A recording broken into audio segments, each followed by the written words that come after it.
நண்பர்களோடு பேசும்போது இருக்கக்கூடிய சந்தோஷத்தை வேறு எதுவும் தந்துவிட முடியாது அப்படின்னு நம்ம சொல்லலாம். பொதுவாக நம்ம நண்பர்களோடு பேசும்போது எந்த நேரமாக இருந்தாலும் சரி, எந்த இடமாக இருந்தாலும் சரி, அது ஒரு பெரிய பொருட்டாக இருந்துடாது. எப்படித்தான் நேரம் போச்சு தெரியல அப்படின்னு நம்ம யோசிப்போம். காரணம் என்ன அப்படின்னா, அவர்கள் தான் நம்மோடு பெரும்பாலும் உரிமையோடு பேசக்கூடியவர்கள்.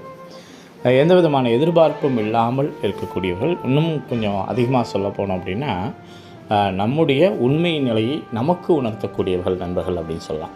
அது எவ்வளோ பெரிய பதவியாக இருந்தாலும் சரி, எத்தனை பெரிய சம்பாத்தியமாக இருந்தாலும் சரி, நண்பர்களோடு பேசும்போது மட்டும்தான் நம்ம பெரிய பெரிய ஈகோலாம் விட்டுட்டு அவர்களோடு சேர்ந்து சரணாகதி ஆகக்கூடிய ஒரு இடத்துக்கு போய் நிற்கிறோம்.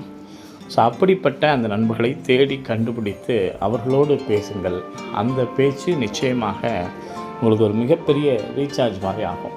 அந்த ரீசார்ஜ் தான் அடுத்தடுத்த நாட்களை நமக்கு இன்னமும் சந்தோஷமாக கொண்டு செய்யும். அப்போ அந்த நண்பர்கள் யார்? உங்களோடு இருக்கக்கூடியவர்களா அல்லது விலகி இருக்கக்கூடியவர்களால் பாருங்கள். விலகி இருந்தால் கொஞ்சம் அவர்களை இணைத்து கொள்ளுங்கள். சின்ன சின்ன விஷயங்களும் அவங்களோட நம்ம ஷேர் பண்ணும்போது நம்மை அறியாமல் நிறைய வாசல்கள் அவர்களால் திறந்து வைப்பார்கள். நமக்காக வாழக்கூடியவர்கள் தான் நண்பர்கள்.